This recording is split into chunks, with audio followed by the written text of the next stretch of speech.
Ouvrons ensemble la parole de Dieu dans la première épître de Pierre, chapitre 3.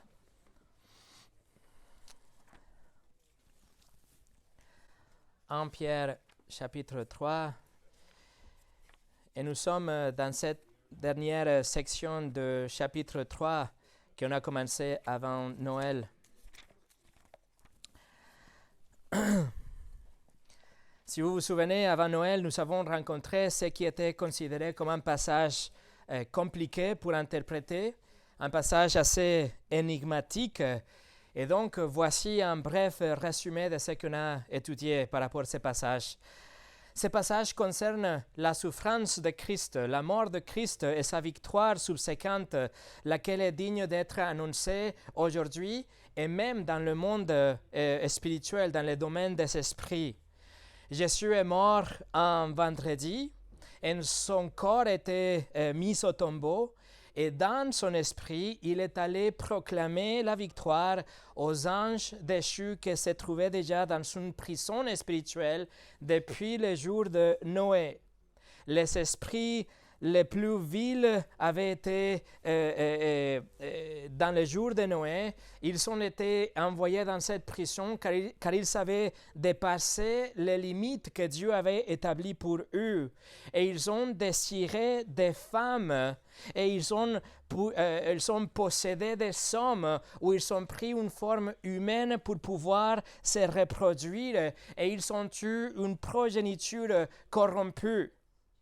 Ces démons, dans les jours de Noé, ils auraient pu corrompre la race humaine d'une façon vraiment profonde, au plus profond noyau, d'une façon radicale, de sorte que toute personne dans la planète serait une sorte de hybride, un démon avec une femme, de sorte que l'humanité serait inéligible pour le salut, car le Messie est venu pour racheter que la semence d'Abraham, c'est-à-dire les hommes et les femmes. Et aussi, le Messie n'aurait pas été possible pour qu'il soit né d'une femme pleinement humaine, car elle serait aussi corrompue par cette semence démoniaque. Bref, ce démon était vraiment le plus méchant de tous et il voulait vraiment gâcher le plan de Dieu pour le salut, pour pouvoir racheter la race humaine. Donc, Dieu les a arrêtés et il a envoyé le déluge sur la terre. Dieu a anéanti complètement la race humaine, y compris cette race des hybrides, cette race démoniaque, et il a placé ses esprits dans cette prison spirituelle depuis les jours de Noé, où ils sont aujourd'hui, et ils s'attendent la fin du royaume millénaire de Christ pour être jugés et jetés dans les temps de feu. Donc, ils se trouvent aujourd'hui dans une sorte de garde à vue éternel, où ils sortiront que pour le jugement final. Ce vendredi-là, lorsque Jésus était crucifié, ces esprits en prison, ils ont proclamé la victoire. Mais quelques heures plus tard, le Seigneur Jésus se présente devant eux et il annonce sa victoire. Il a ajouté à leur punition, à leur jugement éternel, à leur souffrance. C'est ce que nous avons déjà examiné. Nous avons vu ça de cette dernière partie de 1 Pierre chapitre 3. Et si vous n'êtes pas là ou si vous voulez, je vous encourage à examiner ces messages qui sont disponibles en français, en anglais et en russe sur notre site. Aujourd'hui, nous allons finir avec cette section de 1 Pierre 3. Nous allons encore continuer à voir ces versets par rapport à cet épisode de triomphe de Christ. Un épisode qui se passe derrière les rideaux qu'on a commencé 12 semaines avant Noël par rapport à la souffrance de Christ qu'on a vu. On a vu aussi le triomphe de Christ et aujourd'hui nous allons voir l'exaltation de Christ. Et avec ça, Pierre conclut cette section de son 3e chapitre. Mais avant de commencer, on va prier. Seigneur, aujourd'hui, nous avons encore une fois notre Bible ouverte, mais aussi des cœurs ouverts pour pouvoir recevoir ta parole.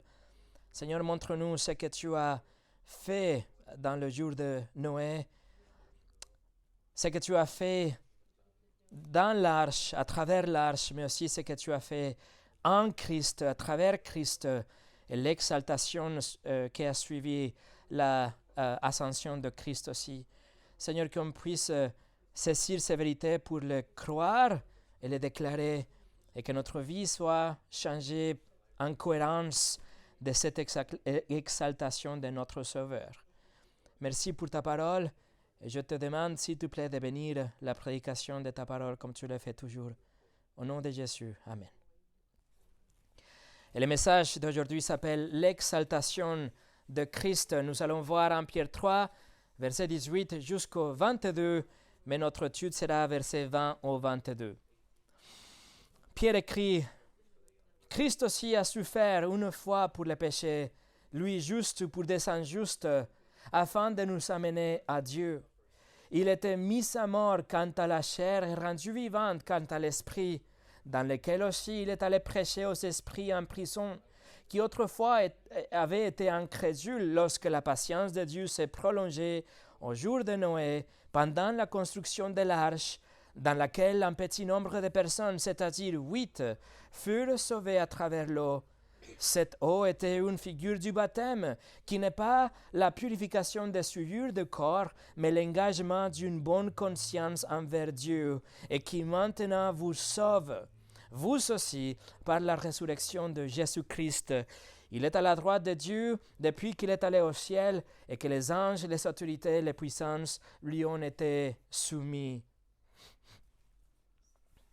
Nous nous pencherons sur ces derniers versets de ces chapitres en regardant 3 parties.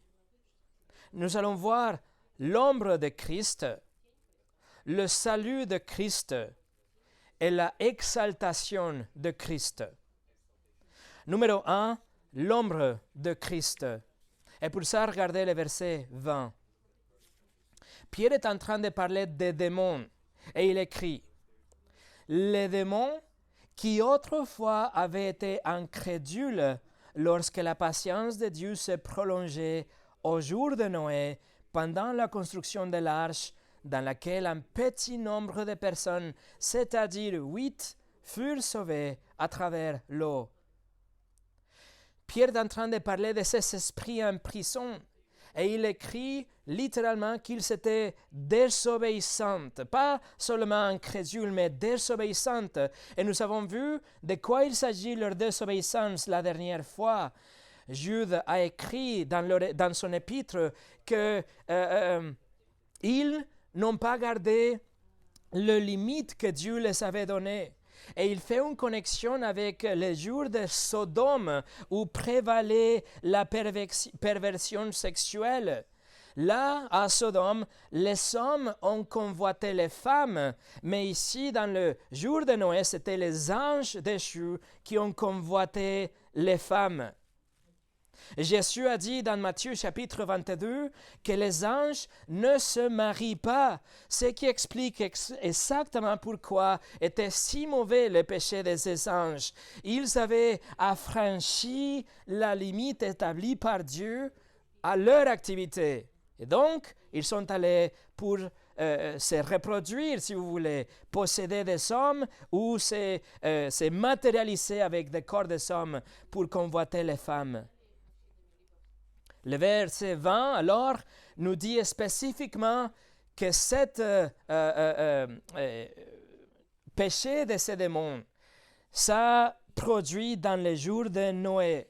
Il dit, lorsque Dieu était patient, extrêmement patient avec un monde qui était corrompu, et Dieu a donné à la terre, à l'humanité, 120 ans pendant la construction de l'arche, pour se repentir, pour venir à lui, pour rentrer dans l'arche, car le jugement était imminent.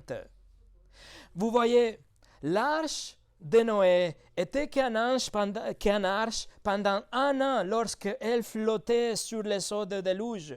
Mais pendant 120 ans, l'arche de Noé était un avertissement, était une construction qui était plutôt un sermon. C'était un monument qui était en train de déclarer et promettre le jugement de Dieu. C'était une leçon à la vue de tous, de la volonté de Dieu pour sauver tous ceux qui rentreraient dans cette arche, mais le jugement qui tomberait sur le reste. L'arche de Noé pendant 120 ans était un témoignage de la fidélité, la patience de Dieu qui était en train de se terminer. Mais la grâce qu'il était offerte plutôt, la grâce que Dieu donnait à l'humanité s'il venait à la repentance, l'urgence de la repentance.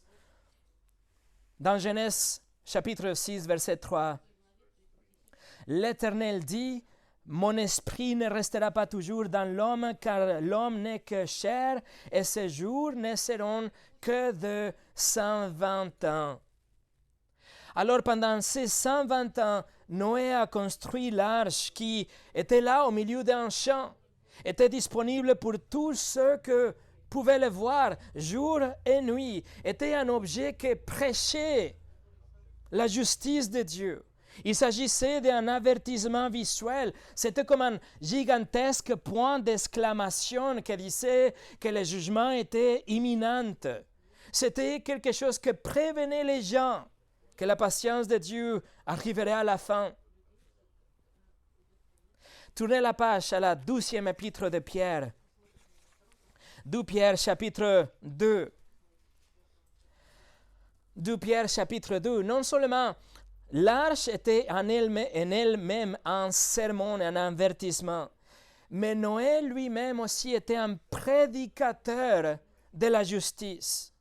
2 Pierre, chapitre 2, versets 4 et 5.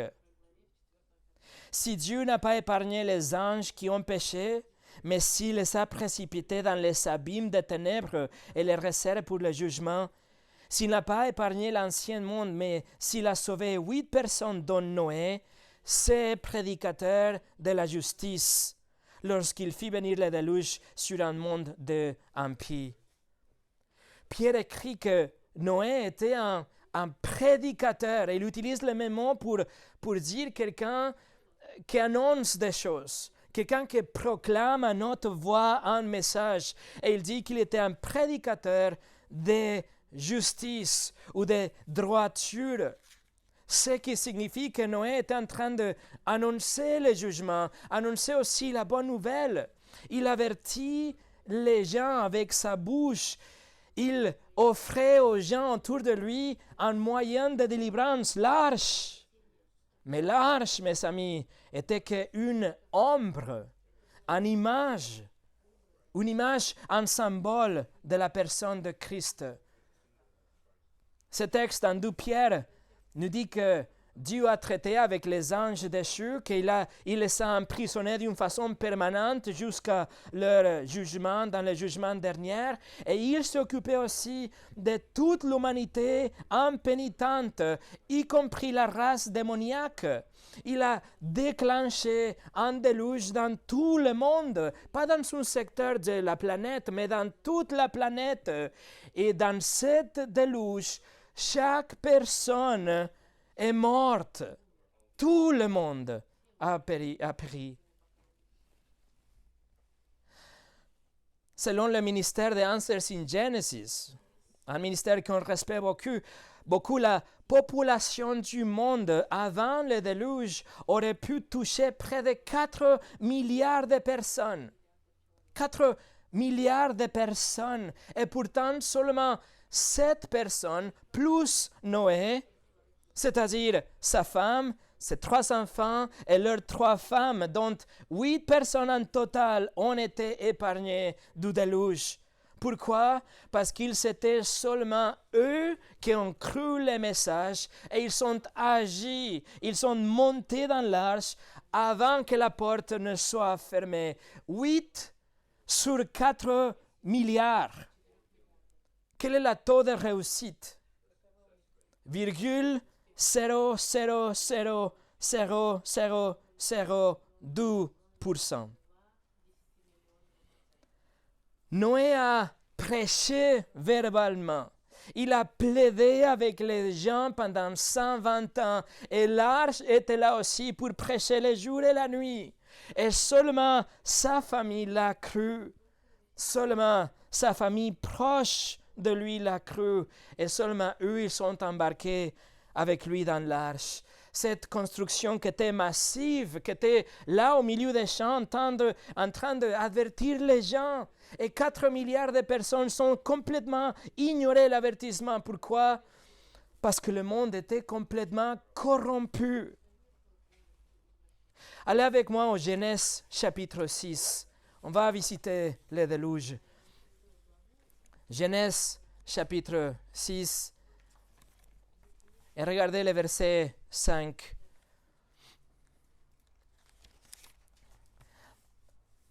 Genèse chapitre 6 et verset 5 nous dit: L'Éternel vit que la méchanceté des hommes était grande sur la terre et que tous les pensées de leur cœur se portaient chaque jour uniquement vers le mal. Puis, regardez le verset 17. Dieu dit: Et moi, je vais faire venir le déluge des eaux sur la terre pour détruire toute chair ayant souffle de vie sous le ciel. Tout ce qui est sur la terre périra. Mais Dieu a patiemment attendu pendant 120 ans, pendant que Noé construisait l'arche. Une construction massive. 150 mètres de long, 15 mètres de haut, avec une capacité pour stocker plus de 450 remorques complets à l'intérieur et à l'extérieur, avec l'espace suffisant pour y atterrir 3 navettes spatiales de la NASA.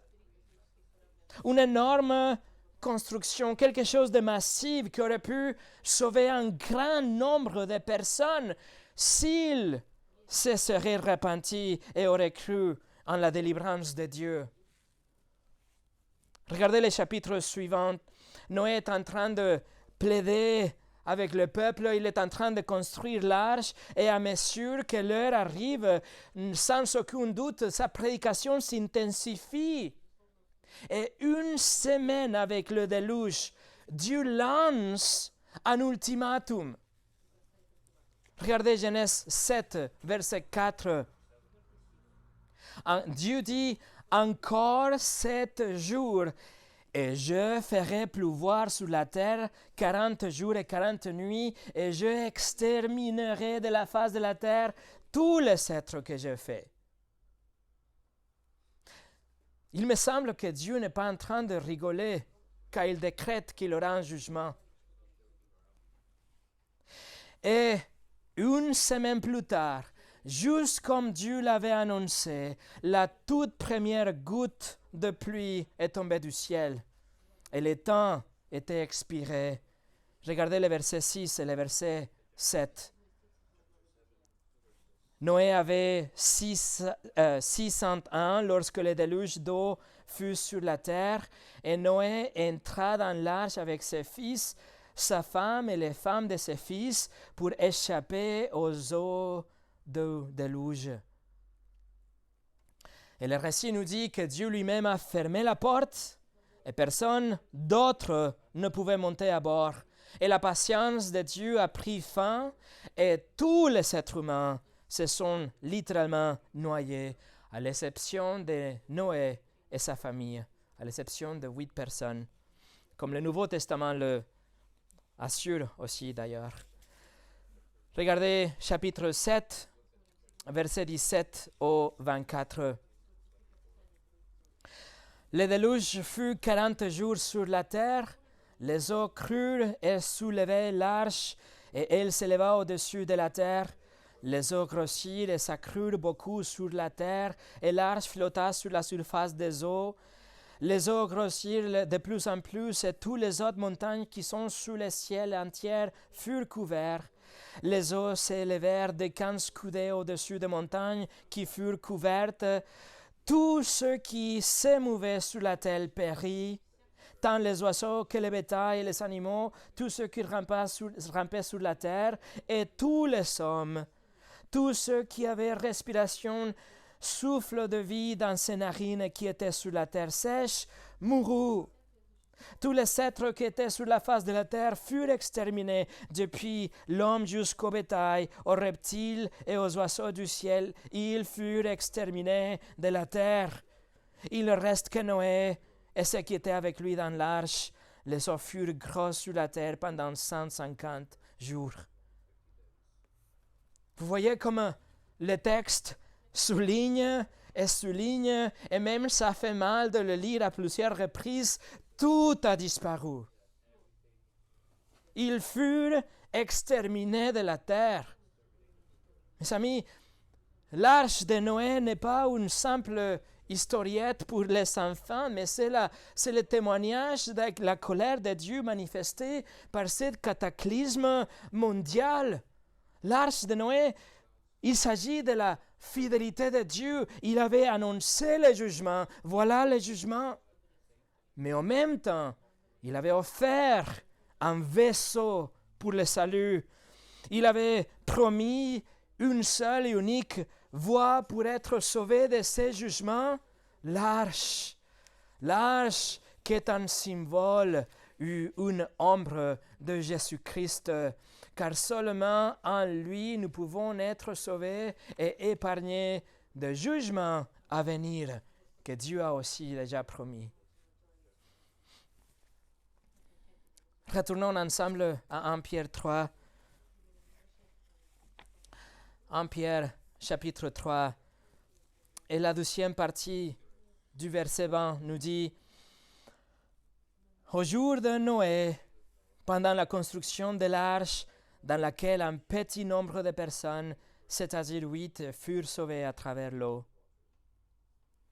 Noé et sa famille étaient à l'abri du jugement. Ils ont été délivrés en toute sécurité. Ils étaient à l'abri du désastre. Ils s'étaient épargnés de la pluie d'en haut et de l'inondation d'en bas.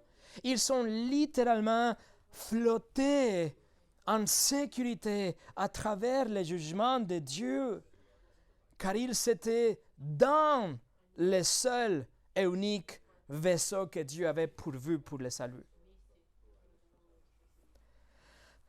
Numéro 2, le salut de Christ. Alors Pierre, maintenant, il va s'éloigner de ce monde des esprits, de ces esprits en prison dont il a parlé déjà. Il va s'éloigner aussi de l'arche de Noé, qui est une ombre de Christ, un symbole de salut en Christ, pour maintenant parler de Christ lui-même. Pas de l'ombre, pas de symbole, mais de la réalité. Et il écrit dans le verset 21, 1 Pierre 3, verset 21, cette eau était une figure du baptême qui n'est pas la purification de souillure du corps, mais l'engagement d'une bonne conscience envers Dieu et qui maintenant vous sauve, vous aussi, par la résurrection de Jésus-Christ. Ce verset commence dans le texte originel avec un correspondant à cela. Pierre est en train de montrer une corrélation entre ce qu'il vient de dire avec ce qu'il va dire maintenant. C'est une analogie. Le mot en grec, c'est antitupos, d'où on tire le mot pour antitype. C'est une antithèse. C'est la réalité de ce qu'il vient d'expliquer avec un symbole. Okay? Donc, c'est la réalité maintenant. Et il nous dit que l'arche était l'ombre. L'arche était le symbole, mais la réalité est Christ. La Bible annotée de Neuchâtel le traduit comme « c'était une figure dont l'accomplissement se trouve en Christ ». Autrement dit, juste comme l'arche était la façon de Dieu pour vous sauver, et juste comme l'arche a porté 8 personnes en sécurité à travers le jugement de Dieu, correspondant à cela ou similaire à cela, le baptême vous sauve. Littéralement, c'est dit ça. Le baptême vous sauve. La Bible de Neuchâtel le traduit comme « le baptême vous sauve aussi maintenant ». Mais attention, attention mes amis s'il vous plaît.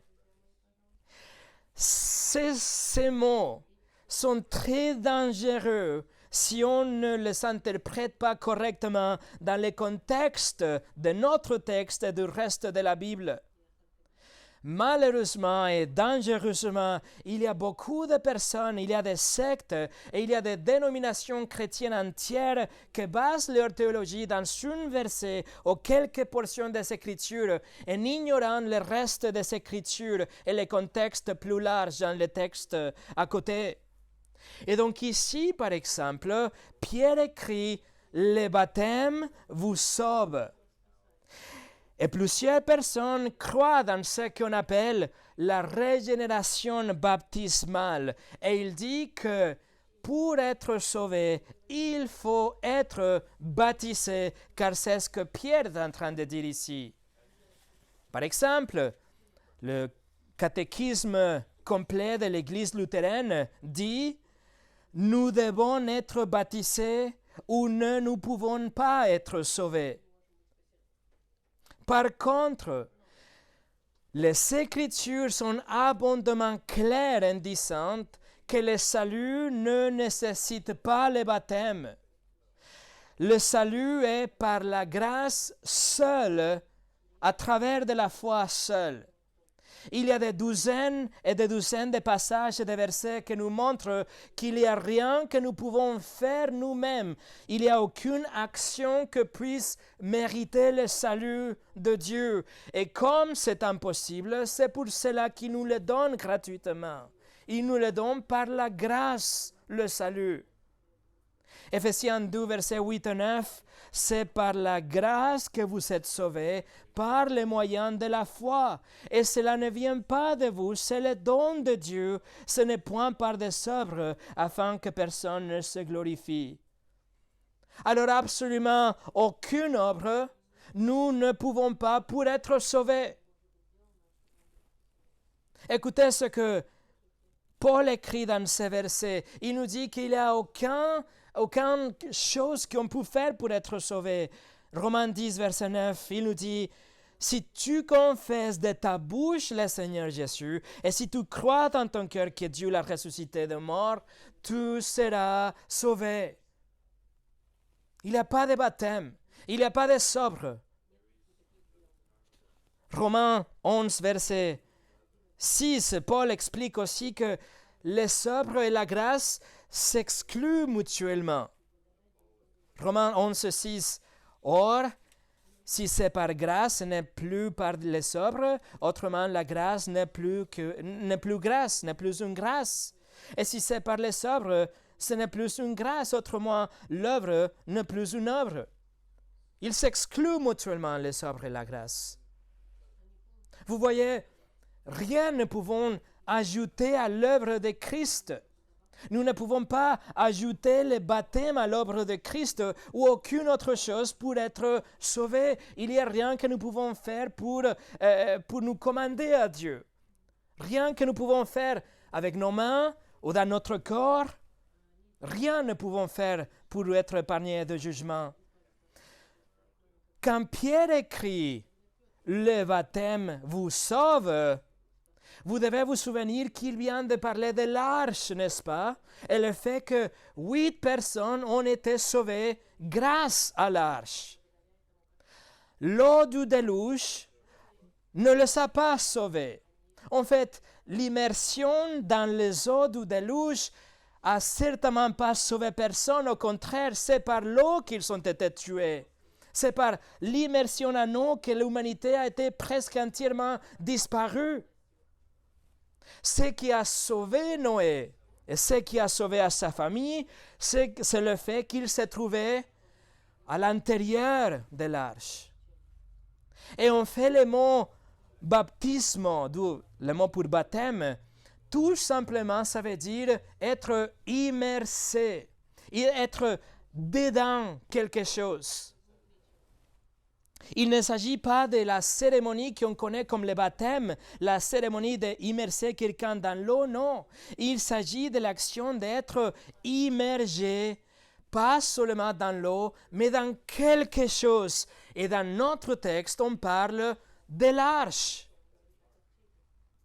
Il n'y a aucune goutte d'eau qui a touché Noé et sa famille, car ils s'étaient immergés dans l'arche. Mais tous ceux qui étaient immergés dans l'eau à l'extérieur ont péri. Tout comme le fait d'être à l'intérieur de l'arche a sauvé à 8 personnes, c'est en vertu du fait d'être à l'intérieur de Christ qui vous sauve aujourd'hui. En dehors de Christ, il y aura le jugement et la mort et l'enfer éternel, mais la seule façon, le seul vaisseau qui peut vous épargner de ces jugements est être en Christ, à l'intérieur de Christ. Comment? En comprenant que vous ne méritez rien d'autre que le jugement de Dieu à cause de votre péché. En comprenant que vous avez transgressé les lois de Dieu, que devant ses cieux, vous n'êtes pas une bonne personne, mais vous êtes en fait un criminel et que Dieu vous a déjà promis le jugement. Dieu a déjà promis que le jugement, la peine, sera la mortalité en vie, mais l'enfer pour l'éternité. Mais vous devez croire aussi que Dieu a pourvu un seul vaisseau pour être épargné de ce jugement. Il a envoyé Jésus-Christ pour vivre une vie parfaite et à la fin de sa vie pour être crucifié à la place des pécheurs, nous tous. Et de ce fait, il a payé avec sa vie l'amende que vous deviez payer devant le juge car vous avez transgressé ces lois. Nous avons violé les commandements de Dieu. Mais Jésus a payé notre amende avec sa vie parfaite et avec sa mort et avec sa résurrection. Il a vécu sa vie parfaite que nous étions censés de vivre. Et maintenant, il échange votre vie de péché par sa vie parfaite. Et Jésus est mort en épuisant le déluge de la colère de Dieu. Tout ce qui arrivera à la fin des temps, Jésus a déjà pris en lui pour qu'il ne tombe pas sur vous. Et Jésus est ressuscité dans la victoire et il offre le pardon à tous ceux qui se détournent de ses péchés et qui placent leur confiance en lui, la repentance et la foi. Si vous croyez seulement croire en Jésus, ça vous sert à rien. Croire seulement dans l'arche n'était pas suffisante. Croire que l'arche était là et qu'elle pouvait vous sauver du jugement, ça ne va pas vous aider non plus.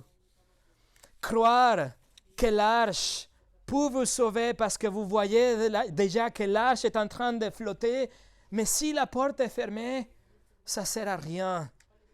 Ce qu'il faut, c'est rentrer dans l'arche aujourd'hui que la porte est ouverte. Il faut arriver, donner votre vie à Jésus-Christ, donner votre confiance et votre vie à lui et rentrer dans une relation étroite avec lui. Et si vous rentrez dans cette relation en ayant une conviction de votre propre péché, mais qu'en lui vous serez sauvé, là, il vous donne le cadeau de la vie éternelle, et vous serez sauvés et épargnés de tout jugement, car il est votre sauveur, et vous avez désespérément besoin de lui. La porte est aujourd'hui toujours ouverte, mais un jour plus tôt que plus tard, sera fermée pour toujours. Et ce claquement de porte sera le claquement le plus fort du cosmos, et elle sera fermée à jamais. Mais si vous venez à Jésus aujourd'hui, vous serez immergé dans la personne de Jésus. C'est ça l'immersion qui vous sauve. C'est ça le baptême qui vous sauve. L'immersion dans la personne de Christ. Nous ne parlons pas ici de l'immersion ou le baptême dans l'eau, mais l'immersion, le baptême en Christ, être dans lui. Et juste pour être sûr que vous comprenez bien que Pierre ne parle pas du baptême d'eau, il spécifie immédiatement dans le verset 21. Il dit, Cette eau était une figure du baptême qui n'est pas la purification des souillures du corps, mais l'engagement d'une bonne conscience envers Dieu et qui maintenant vous sauve, vous aussi, par la résurrection de Jésus-Christ. Sous l'inspiration du Saint-Esprit, Pierre clarifie qu'il ne parle pas de l'immersion dans l'eau. Il ne s'agit pas de se nettoyer votre corps, d'être libre de toute saleté physique. C'est pas ça, mais plutôt c'est à travers la résurrection de Christ. C'est un baptême qui se passe à travers la résurrection de Christ, c'est-à-dire le fait que son sacrifice était suffisant, approuvé par Dieu et démontré avec sa résurrection. Le salut est disponible aujourd'hui pour tous. C'est ça le baptême dont Pierre parle. Pierre parle du baptême dans le Seigneur Jésus, être immergé dans la personne de Christ. Et il est cohérent avec ce que Paul écrit. Écoutez comment Paul utilise le même mot, baptizo, dans Romains chapitre 6, mais il parle d'un baptême spirituel, votre immersion dans la personne de Christ. Romains 6, versets 3 et 4. Ignorez-vous que nous tous qui avons été baptisés en Jésus-Christ, c'est en sa mort que nous avons été baptisés. Nous avons donc été ensevelis avec lui par le baptême en sa mort, afin que comme Christ est ressuscité des morts par la gloire du Père, de même nous aussi nous marchions en nouveauté de vie. Nous nous identifions avec lui dans sa mort, nous sommes morts à notre péché à travers la repentance et nous nous identifions avec lui dans sa résurrection. Nous sommes nés de nouveau. C'est ça qui nous sauve. C'est cet baptême avec lui qui nous sauve. Mais veuillez noter dans le verset 21, selon votre traduction, vous trouvez cette phrase au milieu ou à la fin du verset, mais le verset 21 dit aussi que c'est l'engagement d'une bonne conscience envers Dieu. Le mot utilisé pour l'engagement ou traduit par Darby comme la demande, c'est un terme technique utilisé dans les contrats juridiques. Lorsqu'une personne s'engage au terme de contrat, il est d'accord à suivre, à accepter les conditions d'un contrat juridique.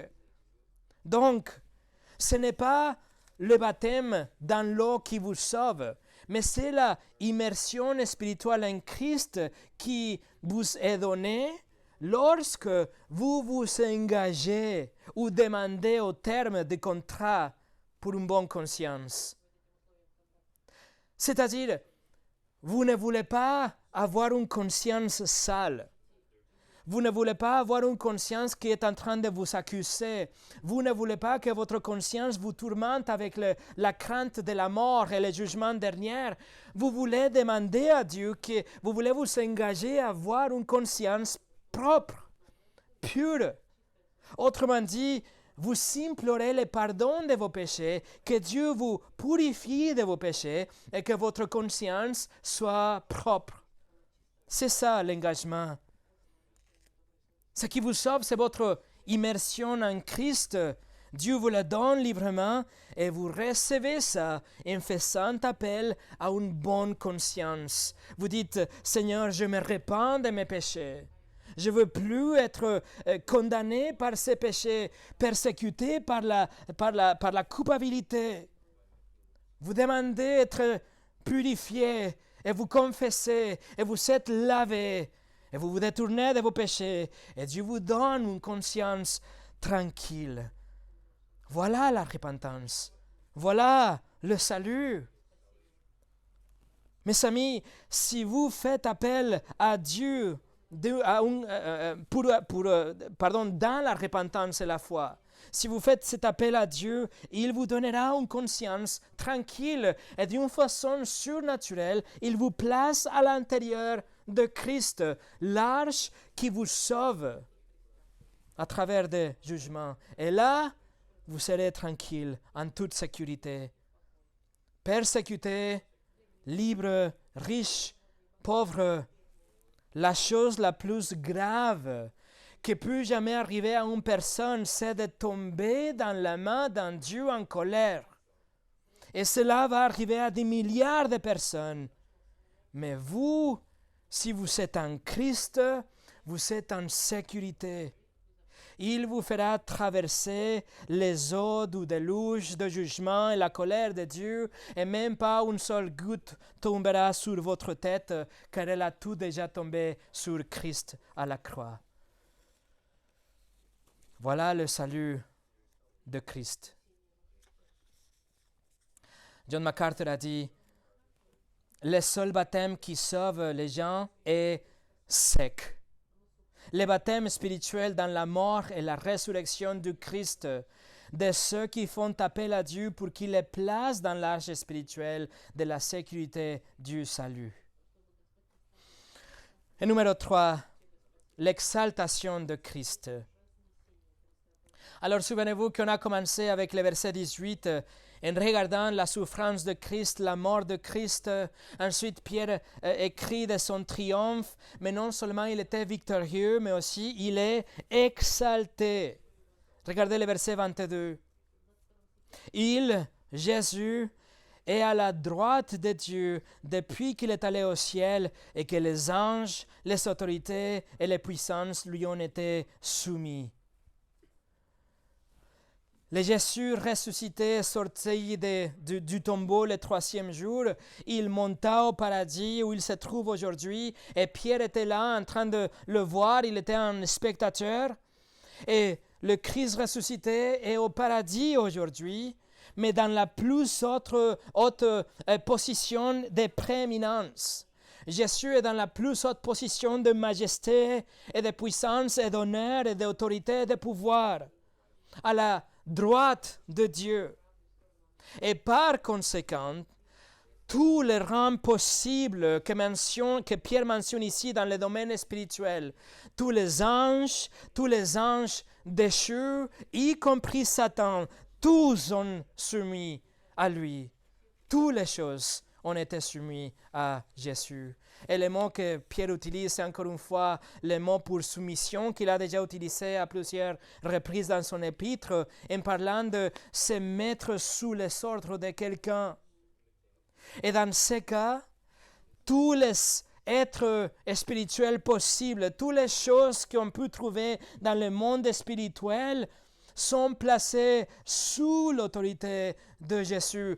Tout se soumet à lui. Tout simplement, comme la Bible le déclare, Jésus est le roi des rois et le Seigneur des seigneurs. C'est ce que Paul écrit aux Éphésiens. Éphésiens 1, versets 20 et 21.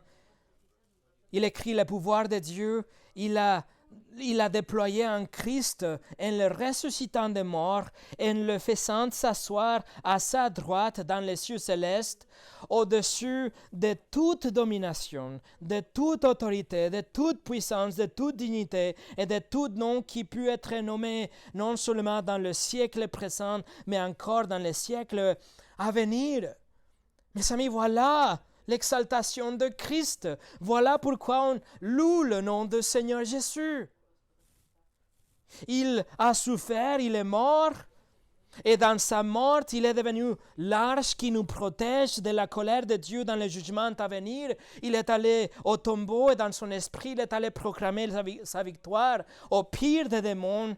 Mais après, lorsque il s'est relevé de la tombe, il est monté au paradis, toute chose, absolument toute chose, a été mise sous ses pieds.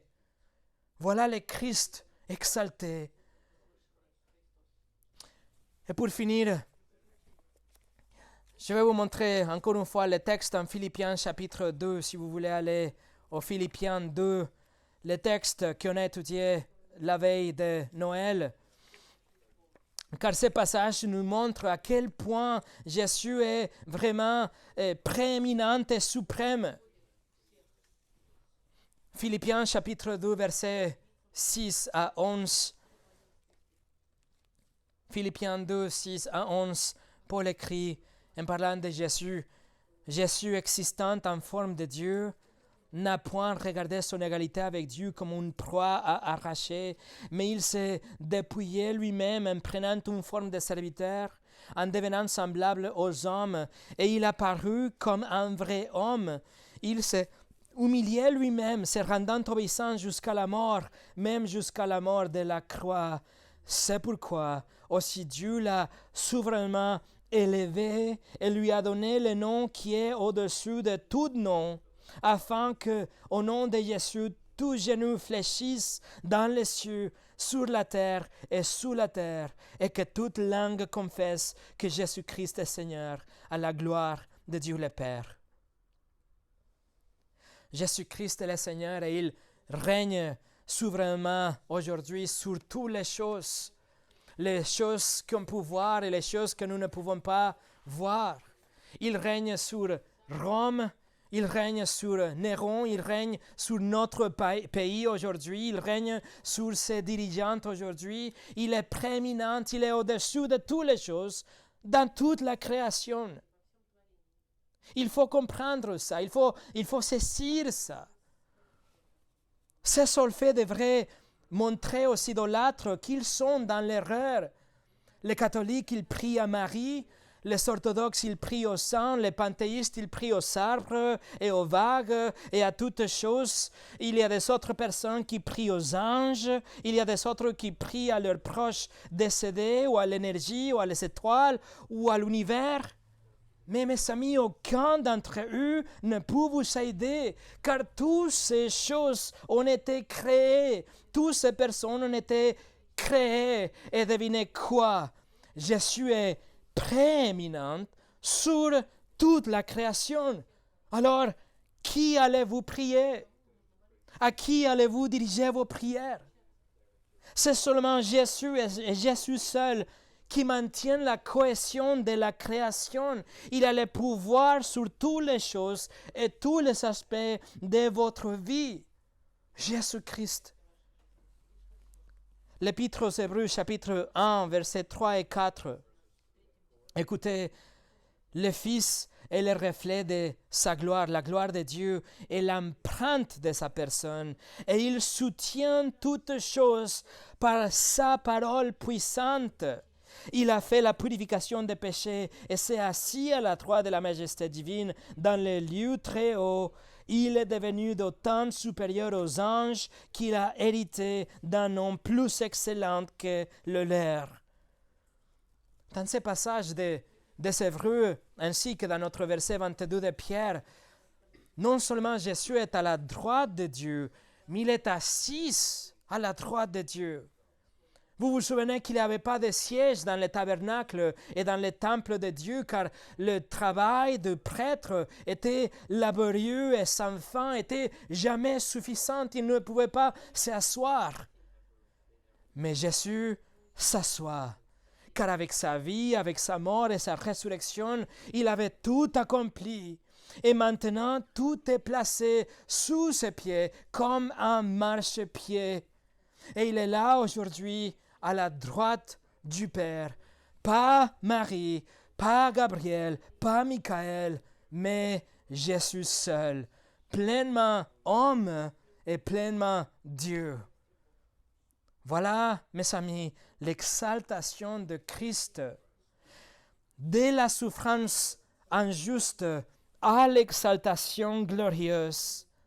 Et Pierre veut que nous soyons encouragés en regardant Christ comme notre exemple, en sachant que juste comme sa souffrance à lui n'a pas été finie par la mort, elle était finie par le plus grand triomphe, le plus grande exaltation.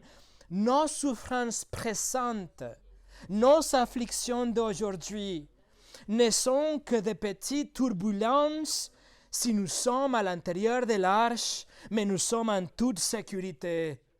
Et même à travers ces petites turbulences, nous serons transportés vers un glorieux futur, un héritage éternel et glorieux, car nous sommes en Christ, le Christ exalté. Prions.